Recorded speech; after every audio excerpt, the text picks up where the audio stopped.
So I'm currently in England, and over there, across that bridge, is Wales, the land of the Welsh. Now, people may know that Britain has the Scots in the north and the English in the south, but the Welsh are the rather forgotten country. They're kind of ignored. They don't have their own Braveheart.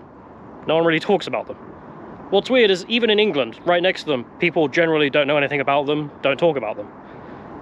But over there is a different country. And it was once described by a comedian, this bridge, as the bridge to civilization that connects Wales to civilization. So over here you've got the Anglo-Saxons, civilized, table manners, they marry their women and then they beat them and the women don't like it. Whereas over there are the uncivilized, barbaric Welsh. They have sex with sheep, marry their women, and then beat them and the women like it. Let's go and see if any of that's true.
Now, the United Kingdom of Great Britain and Northern Ireland is made up of 4 distinct ethnic groups, the Anglo-Saxon English being the largest, and then the Celtic, Welsh and Scottish in Wales and Scotland. And then Northern Ireland, I'm just going to dodge until I have to deal with that, because people get violent. And everyone knows about Englishmen, Irishmen and Scotsmen, but Welshmen, not so much. In fact, you'll find many in the United States who do not know they even exist, never mind their story. Story being that the Celtic Britons lived on the island of Britain until the Romans arrived. The Romans took over the south of the island and Romanized the population. And when the Romans left, the Anglo-Saxons arrived and conquered much of the south. And what they conquered ultimately became the land known as England, with the native Britons having to either be slaughtered or flee, many of them to a place in France which became known as Brittany, because there were so many Britons, or they would integrate into the new ruling Anglo-Saxon culture. With the last place that the natives managed to escape the Anglo-Saxons, and exist until this day, being Wales. And the Anglo-Saxon word for the people of Wales is Welsh, meaning Romanized foreigner. It's an old Anglo-Saxon word, so the Welsh are basically foreigners, according to the Anglo-Saxons who were on their land and invading. But of course in Welsh they don't refer to themselves as foreigners, that would be kind of weird. They call themselves Cymraeg, meaning the Welsh, and their country, Cymru. Eventually the Anglo-Saxon kingdoms would unify into England before being taken over by the Norman invaders.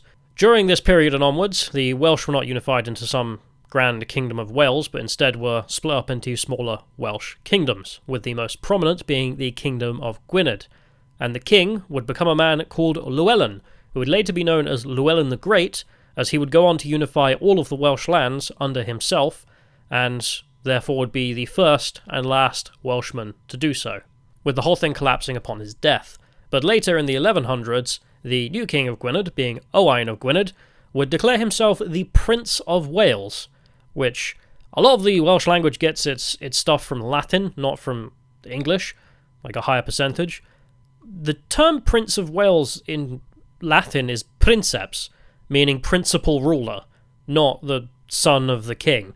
So he wasn't saying he was a subordinate to the English king, but instead the principal ruler of Wales, putting himself on a separate, perhaps even equal stature as the King of England. In the 1200s, Llewellyn II would take charge of the kingdom and would ultimately fail. He was known as Llewellyn, our last leader in Welsh, as the English finalised their conquest of Wales, with the English king taking the lands he wanted and dividing up what was left between his Celtic allies, with the last attempt to preserve Wales being a rebellion in the 1400s led by Owen Glendower, and he failed. Although 40 years later it didn't really matter so much, as a Welshman ascended to the throne of England, becoming King of England, Henry VII. In 1536, the Act of Union was passed, which meant that the Welsh language was now banned from official positions in life, and then the Second Act of Union with Scotland would end up being passed in the 1700s, moving the Kingdom of England to the United Kingdom of Great Britain. From here on out, the Welsh, the Scottish, and the English kind of lose all the animosity they had towards each other from the Middle Ages, and just kind of become the lads. And the lads, well, they're going to have a hell of a time as they decide to go and conquer the entire earth.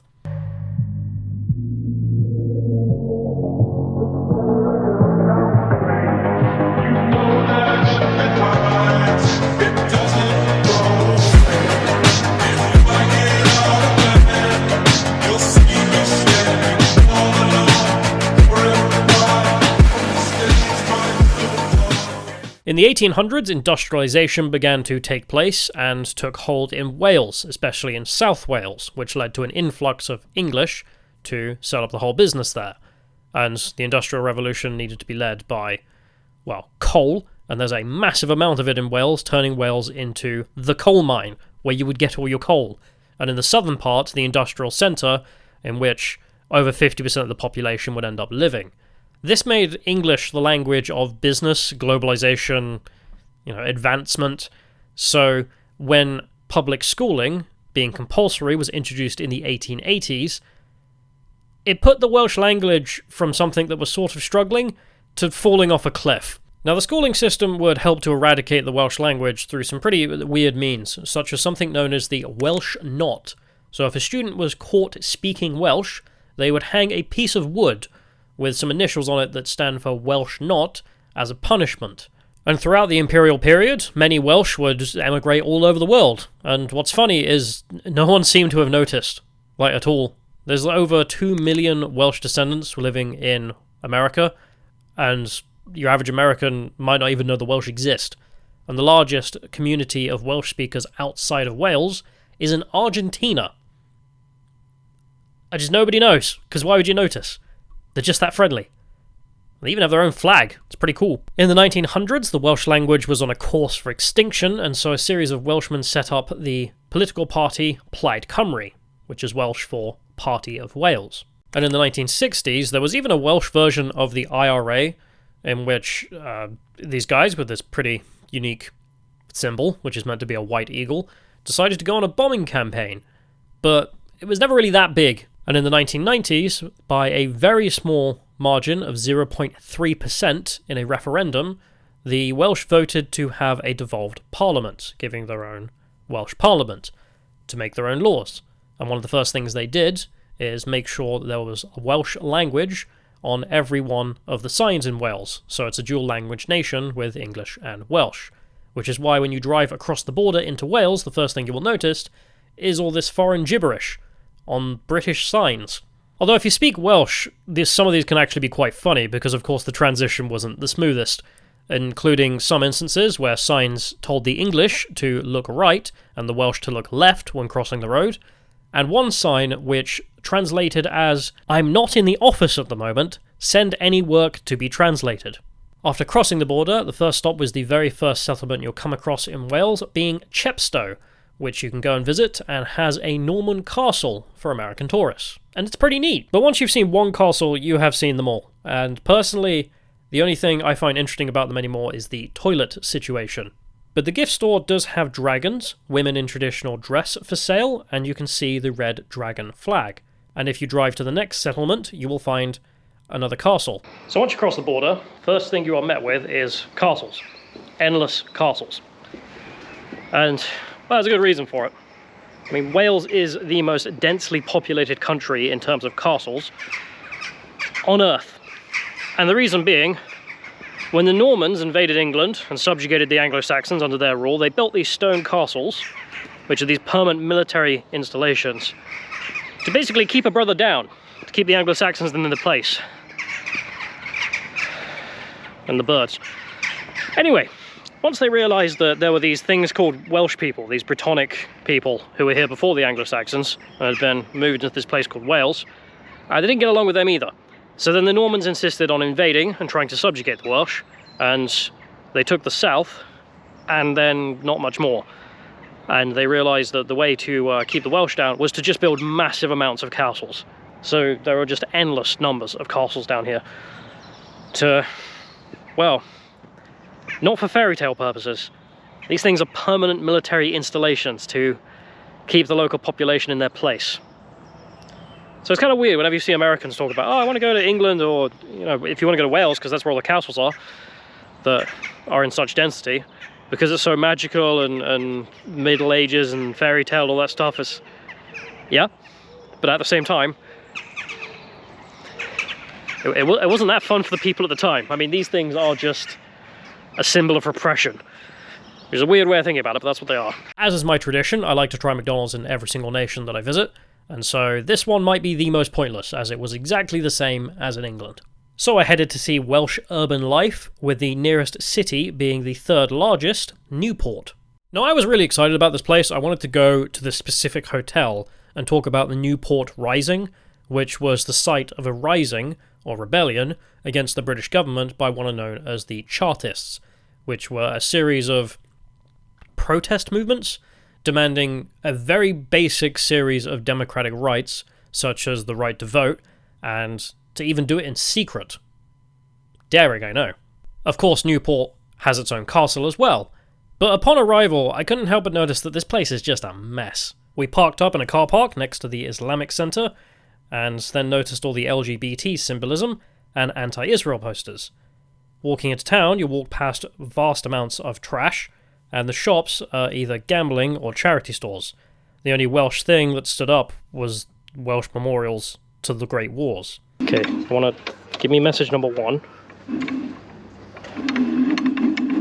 This is going to be in Welsh.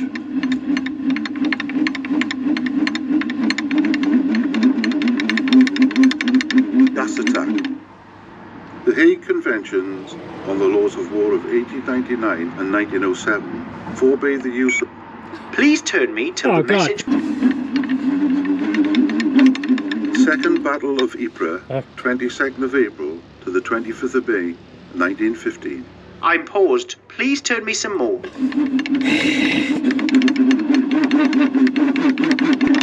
We're now to face the sternest test as the 8th of May dawned. What? Where's the Welsh version? Do you want me to fucking turn you some more? Please turn me till the message plays. Oh, fuck off. So I've been in Newport for what, about half an hour? Something like that? And, unimpressed. I'll put it diplomatically, unimpressed. Just another typical British city with all its typical British city stuff, which, not what I came here to see. So, screw this place, I'm leaving. I'm going to the countryside, where the Welsh people are. So I got the hell out of there, and headed to a rural Welsh town known as Caerphilly. In the local hotel, their rooms were even named after Welsh heroes. So, didn't think much of Newport, so I decided, screw it, I'll just go get a hotel. Came out to the countryside, found this, for 100 quid. Big double beds, beautiful old building, and English breakfast, because the owners are pretty much English. It's a real weird thing about the UK. Like, you go most places in the world and all the good stuff is in the cities. And then in the countryside is like all the poverty and people barely getting by. And the UK is like the exact opposite. You talk to boomers and they tell you back in the 90s or whatever, the cities were the place to be in. If you want to go and live in Margate or Hastings, bit of a weirdo. But these days, I don't know why I don't know what it is. I mean, maybe it's just Anglo-Saxons, just terrible at building cities or something, but...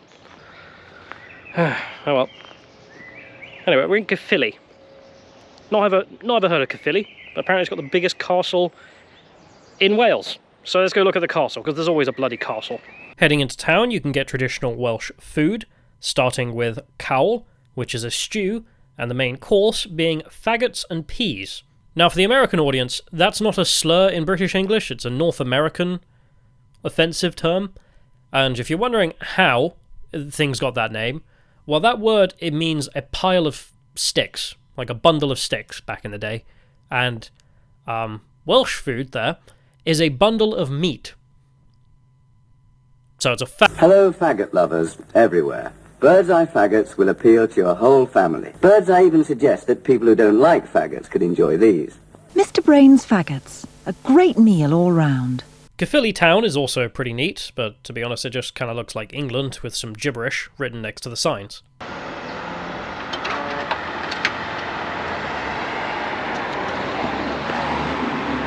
You can always tell you're in an area that people just don't really take themselves too seriously when the car parking is 40 pence for the town centre.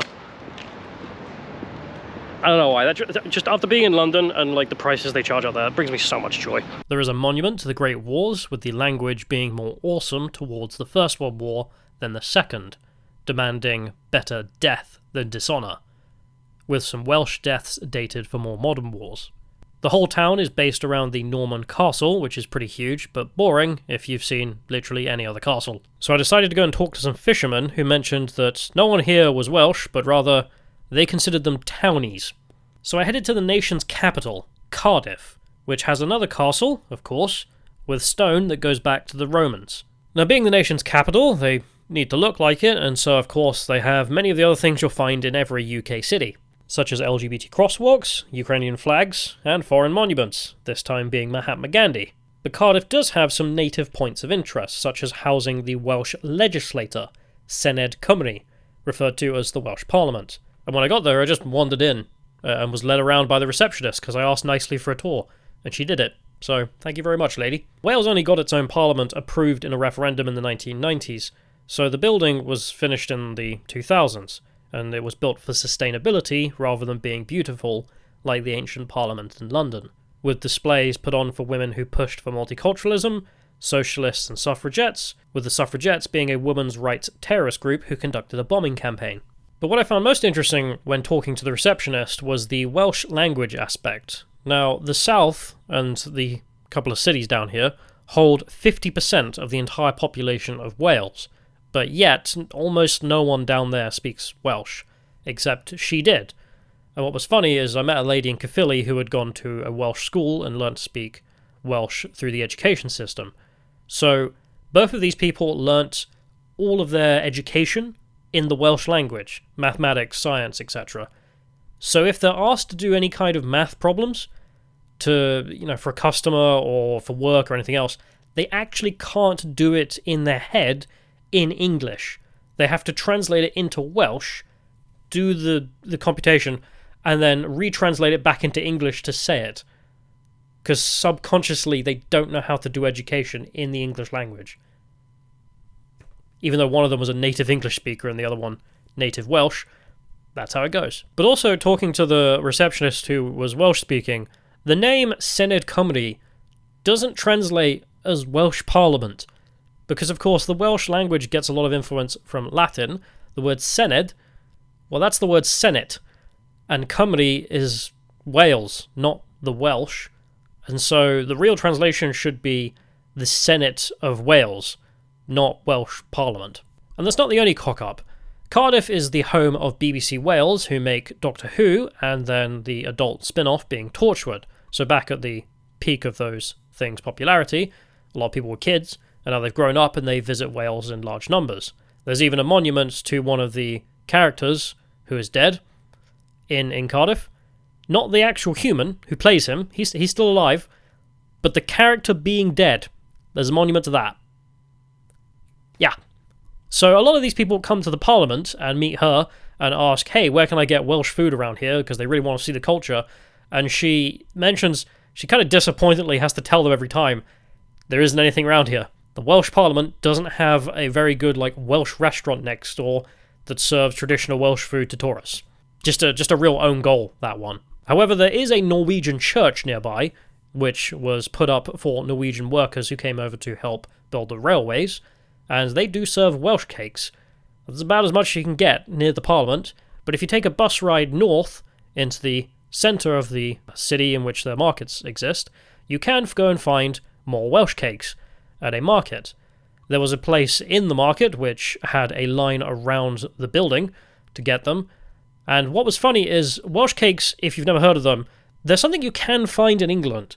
However, the only time I've ever seen them, they've always had sultanas in them, because this is a traditional way to make Welsh cakes. In Wales, seemingly they've got a bit bored of that, and so you can get them with chocolate chips, which is a hell of a lot better. But I was told by the locals, pretty much, if you want to get Welsh food, it's kind of the thing you've got to make at home, because it's not like England, where you can basically go into any pub in England and get English food. So I decided to make my own Welsh cakes. In an effort to increase female audience retention, we shall be making food recipes from now on. So I decided to make Welsh cakes here.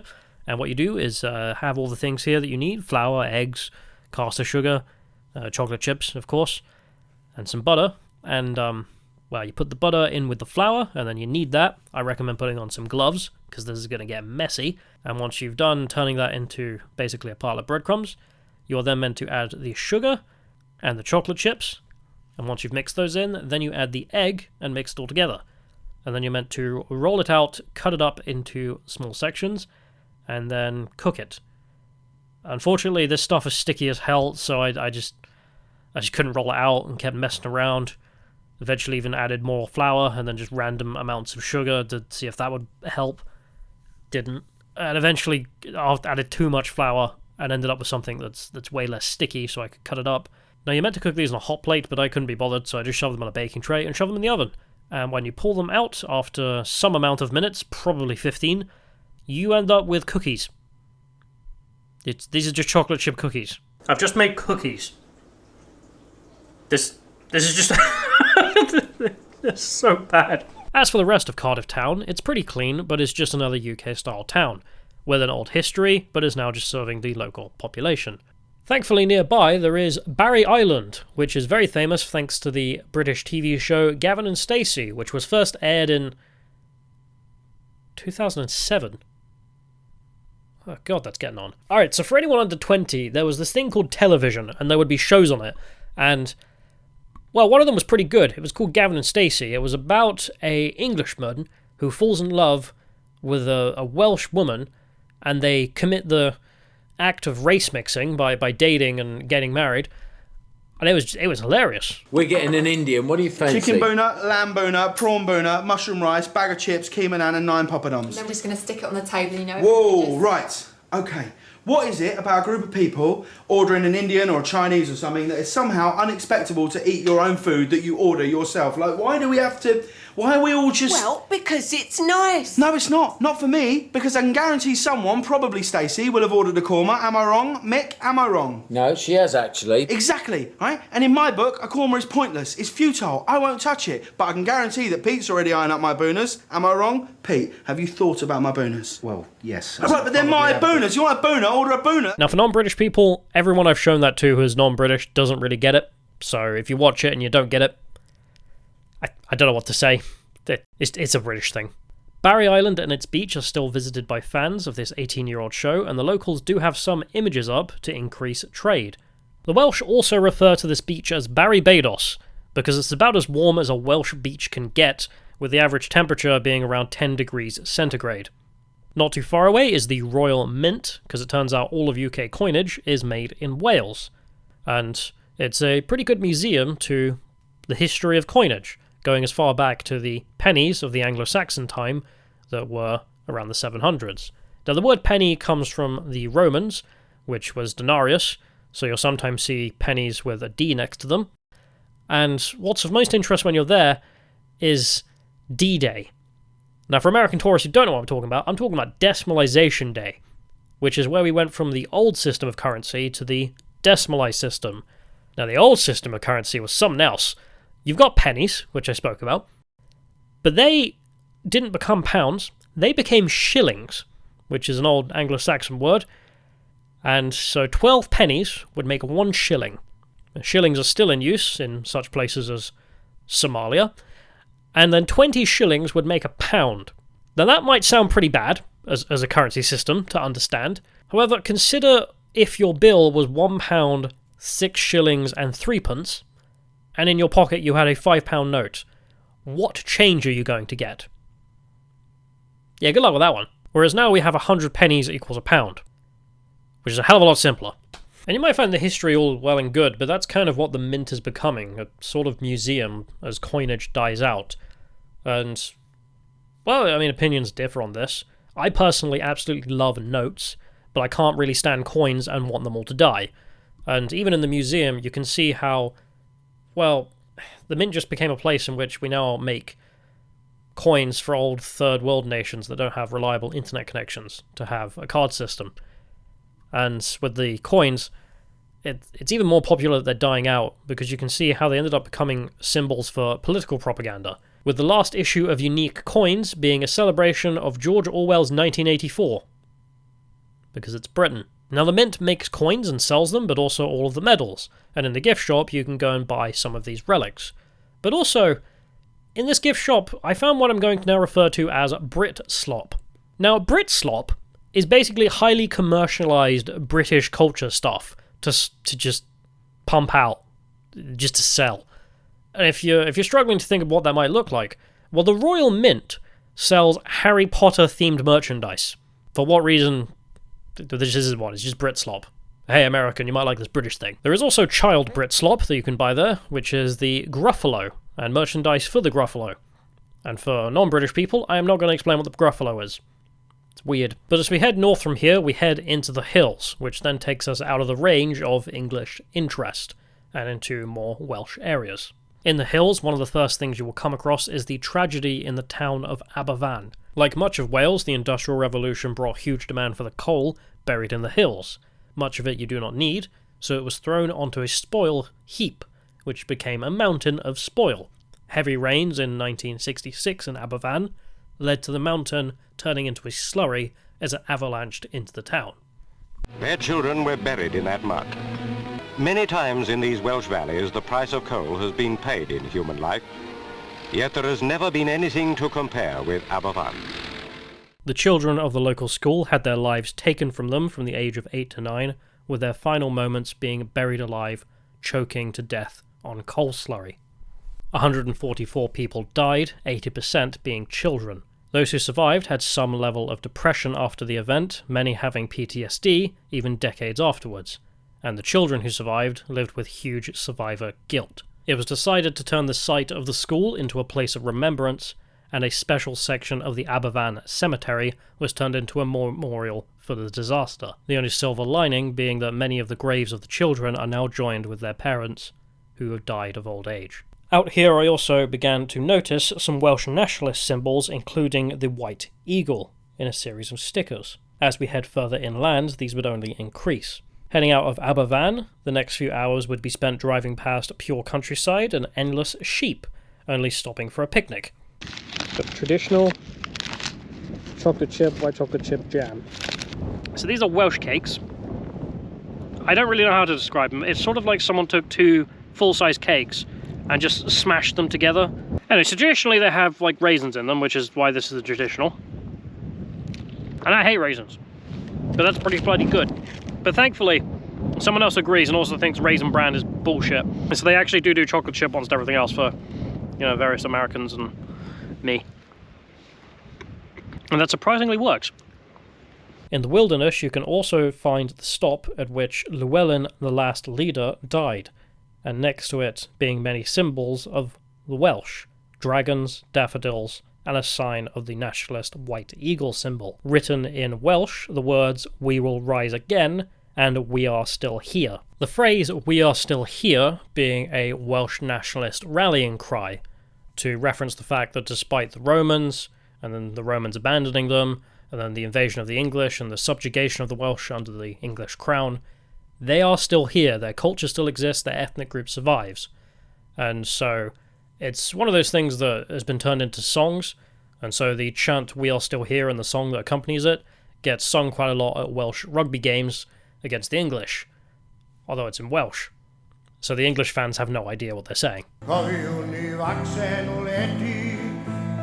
a nailin glad ni'n darn, a flwyddwn ger bron y gwledydd, byddwn yma i dydd y farn, gweitha pob Dic Sion Dafydd, a'r gweitha y gelyn a'i grew, byddwn yma i diwedd amser, a fydd yr iaith Gymraeg yn fyw. Yma o ni, yma o ni, yma o ni, yma o ni, gweitha pawb a phobeth, gweitha pawb a phobeth, gweitha pawb a phobeth, yma o ni. Although frankly the modern symbolism of Wales might as well be a speed camera sign, a 20-mile-an-hour sign, and the words araf, because for some goddamn reason the Welsh devolved government decided that driving over 20 miles per hour was presumably just a speed at which all children would be murdered if you drove past them. So you're limited to that speed within most of the centre of the cities, which sucks. And as I drove through the night to try and get to the north, I ended up driving up and staying at a hotel in the middle of nowhere, only stopping to film weird signage warning about horse and carriages, and the occasional froggy. They gave me a dragon. You get a dragon with your room. Hi, my name is Dylan. Please leave me outside the door if you do not wish to be disturbed. Okay. Can I take you home? I am here to guard your room whilst you are here. What? My owners, the hotel, need me to stay and help future guests. Soft toys like me are available for sale in the reception if you would like to take one home. Oh, so instead of having like a don't disturb me sign, they give you a Welsh dragon, which guards your door. That's very cute. He's a good boy. Basically, looked at the south, went to Newport, went to Cardiff, went around there. There is some nice stuff in the countryside around there, but there's just... It's, how do I put this diplomatically?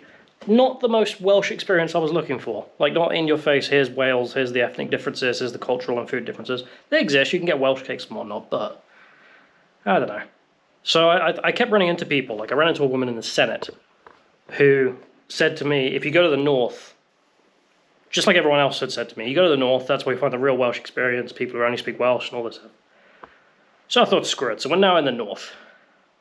So, gotta go to sleep, and then go and figure out who the hell the Welsh are, essentially. Upon waking up, I realised I actually had stayed at a hotel which probably has one of the most beautiful views in one of the most beautiful parts of the earth, or as the Welsh would consider it, nothing special. I then continued to head north to a place which, according to the Office for National Statistics, has the highest percentage of Welsh speakers. And the name of the town is... this. Sadly, the town was swarming with English tourists because it was, well, really nice weather, so it was really hard to find a native. Although I did manage to find some and get an interview, unfortunately the audio is just absolute garbage. But the answer I got to the question of what does it mean to be Welsh was, I'm really proud to be Welsh. So what does being Welsh mean to you? Like, what's the difference between the Welsh and the English, or something like this? Well, being in Wales, it is... yeah. Wales is... I'm sure... it is a privilege to be Welsh. Yeah, from a Welsh family, it is important for me to be Welsh. Which is a bit of a circular reasoning, but we'll get back to that. So I'm in this tiny hamlet. That's what you call it when it's this small. I mean, there's literally 4 houses here. I just drove past something I had to get out and film. Because you may remember showing off in the English video that all those red telephone boxes, in London they've been turned into public toilets. But in the rural parts they still work in a lot of English places. Well, there was this other design in the 90s they came along with, which was this. And you can see out here, they've turned it into a library. If you don't want to watch Netflix, you read Bird Box, and then you just put it back.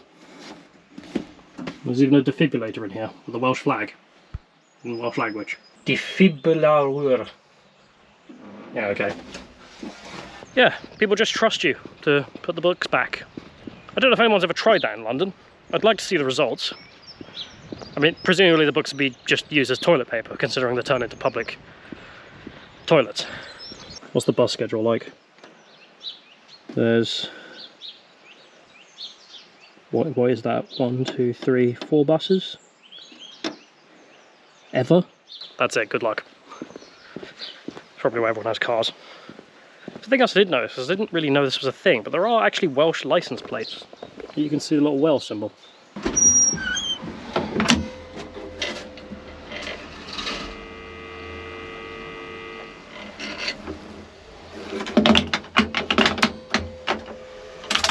Actually works. Go to the countryside. And things just still live.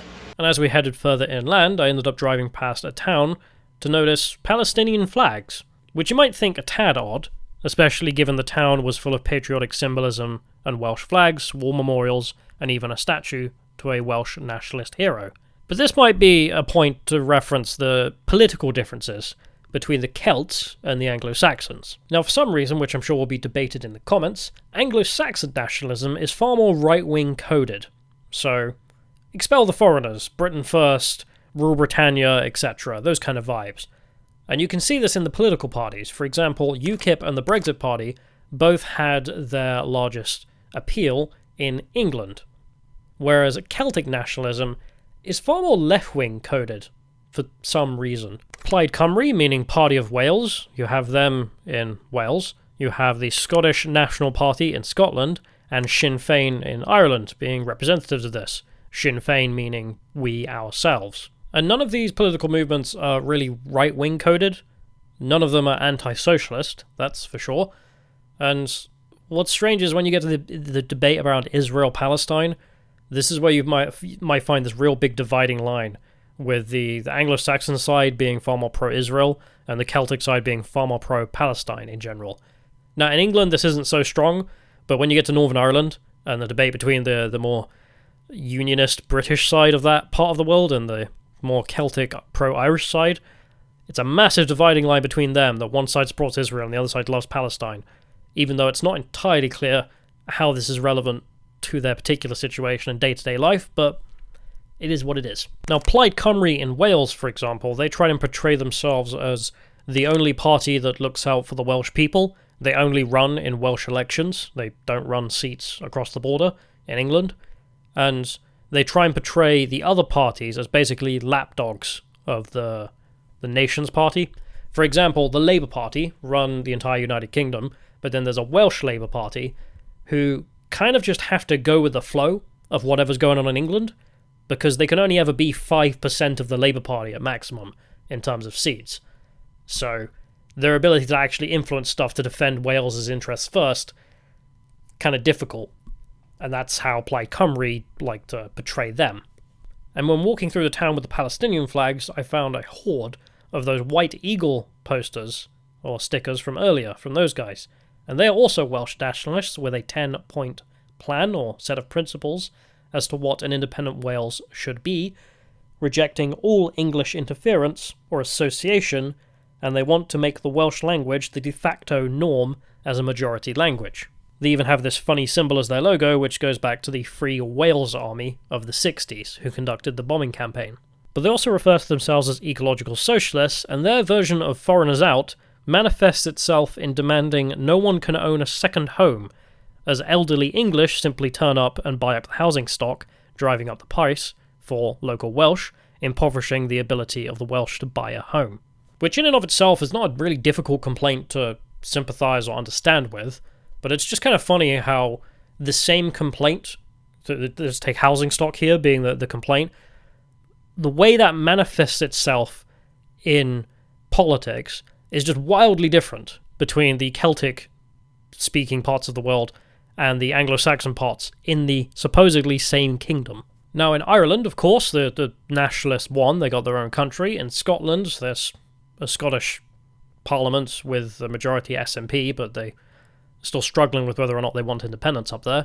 As for Wales, the Welsh nationalist movement is a bit more muted than in those two countries, with Plaid Cymru only ever hovering around 20% of the vote, whereas the rest of the vote pretty much mirrors the political winds of change of England, with Wales pretty much going along with whatever's going in England. I mean, the Brexit referendum, for example, England and Wales were the only ones to vote to leave. And as to whether or not Welsh nationalism is going to overtake the country and we'll find an independent Wales in 10 years, Well, it seems that the movement is more focused on the rural Welsh-speaking population for now. As for the urban population who overwhelmingly speak English, when I spoke to them, the position on even Welsh language being on the signage was that that's just a complete waste of money. So, that is what it is. I did actually try and get in contact with both Plaid Cymru and the White Eagle organisation to try and get their perspective from their selves firsthand. Not too receptive. Moving further north takes you into Snowdonia, a land famous in England for its natural beauty, with a mountain peak of Mount Snowdon being the highest peak in England and Wales. Although they did officially recently change the name from Mount Snowdon to the Welsh version. So far it's been quite nice, but this is more what Wales is like, usually. Cold and wet. And I've come up here because we're near Mount Snowdon. At least that's the original name. It's now been changed to something Welsh, which I don't have a Celtic tongue, so it doesn't really work. I'm not going to try. I know some people will be annoyed about that, but I'll just butcher it. I'm sorry. So, somewhere up there, I think it's that particular peak, the one that looks like God himself is up on it. What's weird is there's like all these people who come all this way, all around the world. You can see them driving around here, spend all this money on equipment and want to climb up that, so it's an achievement. And sure, if that's what you're into, go for it, but I gotta be honest, like, it's not even a particularly tall mountain apparently. It's just the biggest one in the UK. But there we are. Doesn't stop a massive industry being built up of just towns all around here selling you a million different types of waterproof coat. Whereas a Russian is fine. So there is actually a train you can get all the way up if you're lazy like me and can't be bothered to walk a kilometre up in the earth. Unfortunately, it's out of service. I've never really been a big appreciator of natural beauty, but I must admit, this place is bloody beautiful. Although from here, there was only one more northern Welsh of a place to go and visit, and that was the island of Anglesey. And when you visit, the #1 tourist attraction to go and see is, well, it's a town, and it goes by the name of that. And that name, it's real. And if you go next door, there is a merch store, which sells general merchandise, and it actually has an explanation as to what the name means. And what it is St. Mary's Church in the Dell of the White Hazel near the Rapid Whirlpool and the Church of St. Theosio near the Red Cave. And what it really means is a series of instructions on how to find the town, which to be honest is kind of a funny name for a town, but makes a lot of sense. Now in reality, this is not something that came about organically. It was kind of a joke from the 1800s. The local Welsh who were living there decided they wanted to increase tourism, so renamed the town to be this ridiculously long thing. Although it's not entirely made up, because the town did have its original name, which was much shorter, which is that. In the merch store, however, you can find an answer, or at least an American-style answer as to what it means to be Welsh, by what they decide to put on their merchandise to express their Welshness. They also sell traditional food, traditional dress, and even unique sayings making up the merch that they sell to English tourists. But for a place to finish this journey, I decided to end it in Aberfraw, which I was advised would not only have many Welsh speakers, but also was a place where Llewellyn based his rule. So one of the things about Wales, I mean you find it in England, but in Wales it's, I suppose, a little bit different in the feeling, is that you see war memorials just about everywhere for the Great Wars. And even in a small place like Aberfraw, it's no different. As you can see here, we've got Henry Jones, John Jones, Rowland Jones, William Jones, John Parry Jones, David Richard Jones, Mandy Owens. And when did they die? Italy, Israel, Somme, Calais, Egypt, Dresde, Somme, Belgium, Normandy, Dunkirk, Normandy. This is First World War, and then Second World War. The 3 men from this town died in the Second World War. 2 of them in Normandy, so that would have been D-Day. And this poor bugger stuck at Dunkirk. And you notice, like, the ranks and whatnot are all in English, but the message is in Welsh. But there's no part on the back in English, just Welsh. Because everyone here speaks Welsh. The hell is this? 50p coins only. If coin slot is blocked, machine is not in use. But what the hell is this? It's like a Royal Mail vending machine. I'm sure someone in the comments will know. And whilst I was out in Anglesey, quite a few people did actually recognise me from the channel, so if that's you watching, thanks guys. And I got to chat to them about what it means to be Welsh, and I got some pretty good answers. One of the words that kept coming up was the word haraith. Now, haraith is one of those annoying words that doesn't directly translate into English, which is in and of itself is a concept that sort of causes you pain. But online, it's usually translated as homesickness. But speaking to people in Anglesey, they more commonly translated it as hope. Hope that things are going to get better. Regardless of how bad things are, we still have each other. And fundamentally, that's what it seemed to mean to be Welsh. Because the whole nation is a place with a real countryside feeling to it. I was once described by Cole Pilkington as a place where every day is Sunday. And everyone I told that to who was there agreed, yeah, every day does feel like Sunday there. I mean, even in the small things, there were some guys in Cardiff who mentioned that the big difference they have in terms of culture shock when they go to England is that people are just not as friendly.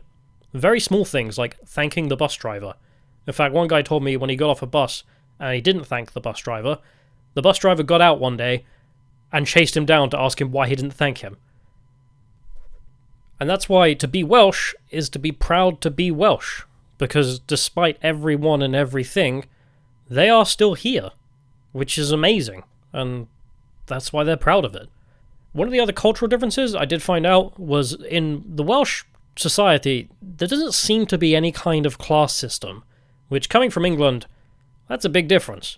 And there's no kind of social anxiety about coming off as being in the wrong class or people being treated differently. Instead, everyone's just treated like a person. I mean, hell, if a guy is your boss, fundamentally, he's still just some guy. He's not royalty or anything of such. I mean, this was most extreme when I got to northern Wales, because the feeling is very much in this country that the country is run by London, the people in London. The UK is incredibly centralised in its power. So those guys, they really don't care about anything outside of London. So the people in the rest of England feel like no one cares about them because, well, why would they? So things are way more relaxed. Then double that because you're Wales, and then double it again because if you're in North Wales, not even the politicians in Cardiff in the south give a crap about what's going on up there. So the idea that there's some kind of class difference between people just evaporates. I mean, you do have to hold back the urge to say, is that because there's no wealth or power? So what's the point in having a class system? Obviously there isn't going to be one when there isn't any wealth or power to fight over.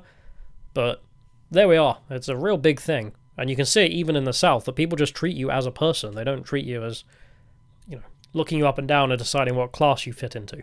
But coming from England, it was a real refreshing experience to go through. So that's that.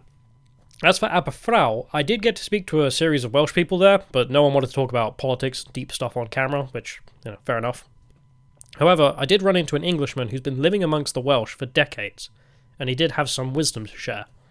So you're an Englishman living in Wales? I am. Very proud to live in Wales. What, in your view, makes the Welsh unique or different?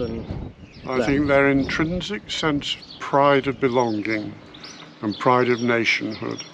I think the togetherness, the bonding is a very important part of life, but particularly here in Wales, because they're under pressure.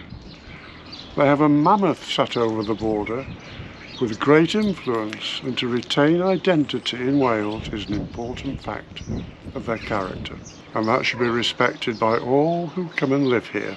Now, we'll be rounding up the final two Celtic nations in a little series here about the United Kingdom as I finish up in the United Kingdom. So if you have any recommendations, do let me know. And if you want to buy some stuff, I don't have anything to sell this time. Instead, I got back in contact with Flying Colours, who are the flag creators, and they've put a little discount code for me on their Welsh dragon flag for the Red Dragon, and the flag of the Kingdom of Gwynedd. And you can use code BRIT to get a discount on those flags if you'd like to buy something from Wales. They're pretty cool flags. And by the way, this is not some paid promotion in which they emailed me and were like, hey, promote all such and such, like every other paid promotion on YouTube. I emailed them because if I can, I prefer to just get people in contact with the supplier over the internet to sell a thing that I think is cool than be a middleman in this situation. The stuff I sell is usually stuff that you can't buy over the internet. So, there you are. If you want to go and get those flags, I mean, they're the guys I'd recommend. But if you do want to support the channel, the best way to do so is subscribe on Subscribestar, so I have a guaranteed amount of money to go out and make these things, and that's how all of these things are funded. They would not exist without it. And anyone who does subscribe, I still have rubles to send out. So if you'd like some rubles, you subscribe, send me a DM, and then tell me your address, and I'll post it out as soon as possible. And thank you to everyone who already has. As for that, I'll be back next time, and I still do read every single comment. Goodbye.